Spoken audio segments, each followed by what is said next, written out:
Welcome to my channel AKSC. We learn, we grow. Please subscribe to my channel and click the bell icon to get future notification. Don't forget to hit the like button. Hello everyone. पहले video में हमने देखा है कि जो spinal structure है वो क्या होता है।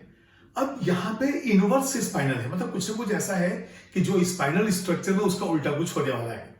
तो यहाँ पे सबसे पहले मैं आपको बताऊंगा, आपको रिमाइंड कराऊंगा कि स्पाइनल स्ट्रक्चर में हुआ क्या और ये इनवर्स स्पाइनल में किस तरह से जो है आयंस का शिफ्टिंग या इंटरचेंज होता है। ठीक है, तो चलिए पहले हम देखते हैं यहां पे कि स्पाइनल स्ट्रक्चर का फॉर्मूला क्या था। स्पाइनल स्ट्रक्चर उसमें हमने लिया था Ab2C4 और इसके लिए हमने एग्जाम्पल लिया था MgAl2O4 जिसमें इसके ऊपर डाई पॉजिटिव आयन था और ये जो था +3 वाला चार्ज वाला था, ये -2 वाला था। देखिए यहां पे मैं स्पाइनल लिखूंगा और इस साइड में जाऊंगा रिवर्स स्पाइनल के लिए, तो आपको देखना पड़ेगा कि क्या हम इंटरचेंज कर रहे हैं। यहां पे रिवर्स जो हम इसका करेंगे क्योंकि जो ये आयंस हैं ये आपस में इंटरचेंज होंगे। तो अब हम A B C जैसा ही लेते हैं और यहां देखेंगे,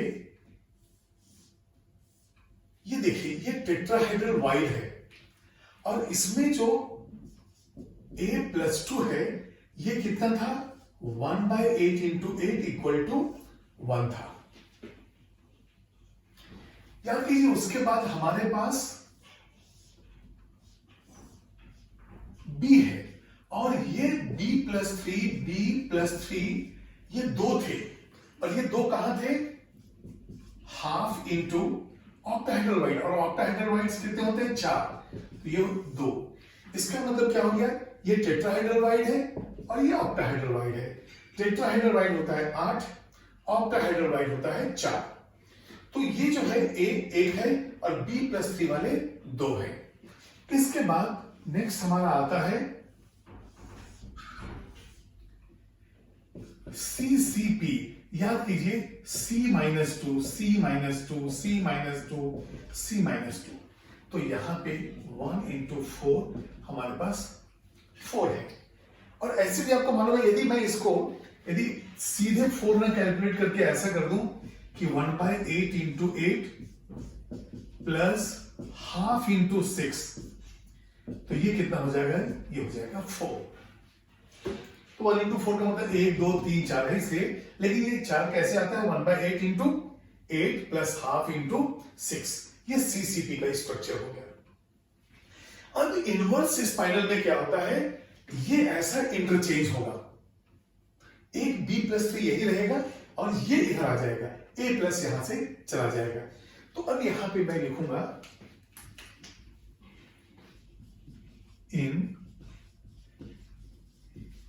इन reverse spinal structure A+2 and B+3 are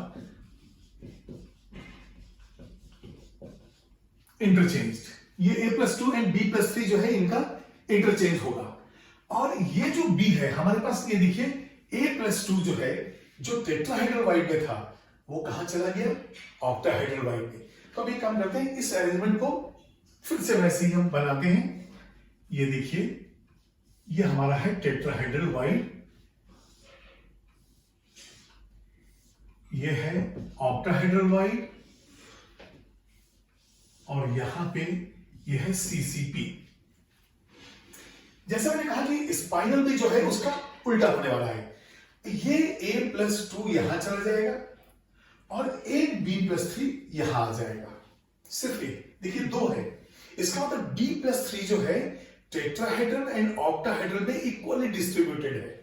तो यहां पे ये आ गया आपका B+3 और यहां से A+2 चला गया, तो B+3 पहले से है और A+ जो है और आ गया। तो यहां पे ये देखिए B+3 है a+2, क्योंकि यहां से यहां गया और यहां से यहां चला गया, और C में कोई चेंज नहीं आया, तो वहां पे क्या है, a+2 and b+3 are interchange. फिर यहां लिखेंगे b+3, ये देखिए 2b+3, ये दो है हमारे पास, ये b+3 are equally distributed in tetrahedral and octahedral. चलिए अब आइए फिर से इसमें, ये बताइए बी हमारे पास कितने हैं, दो हैं, और दो हैं स्पाइनल में, और जब हम इनवर्स से स्पाइनल लेंगे तो बी एक यहां है और एक यहां है, ये देखिए इक्वली डिस्ट्रीब्यूट हो गए। तो वही है, सबसे पहले तो ए एंड बी का इंटरचेंज हुआ, ये पॉइंट आया, उसके बाद आपने देखा कि 2b+3 है, वो इक्वली चला गया, तो दो में से एक टेट्राहेड्रल वाइड में है और एक ऑक्टाहेड्रल वाइड में है। सी में कोई चेंज नहीं आया, तो सी हमारा जो है एज इट इज है, नो चेंज इन C-2। ये देखिए, तो इसका मतलब क्या हो गया, हमारे पास फार्मूला क्या हो जाएगा, ये सबसे पहले B, देखिए यहां पे कैसा था, पहले A फिर B2 C4 ये था, अब यहां से एक B आ गया यहां, तो अब क्या हो जाएगा,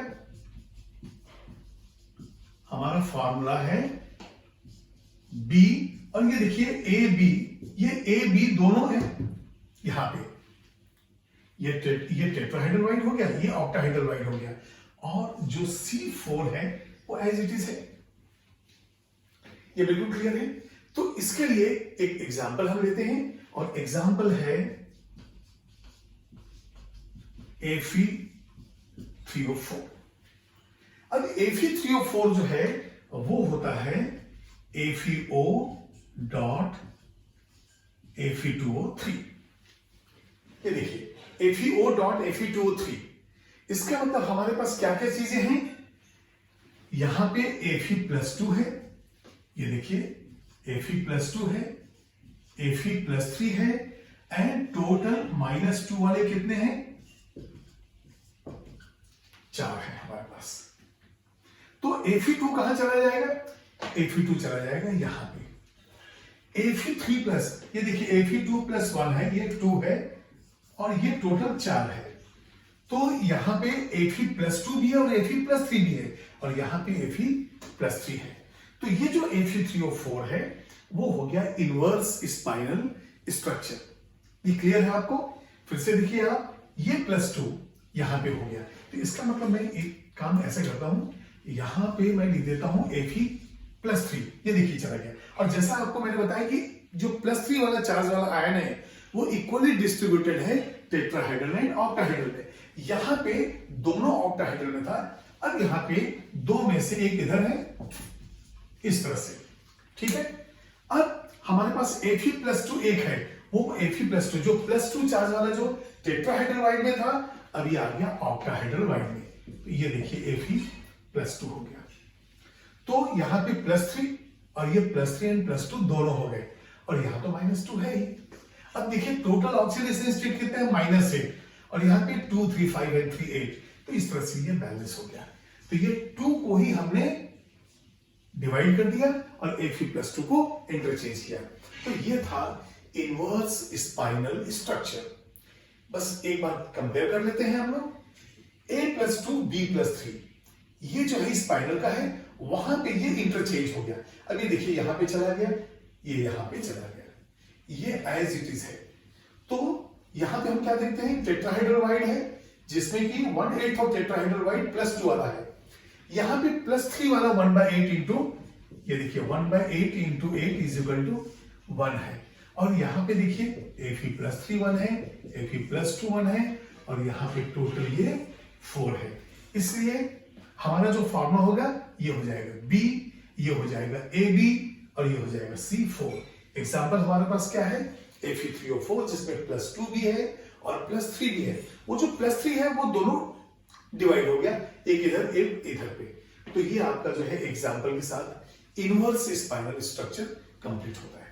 प्लीज नोट डाउन।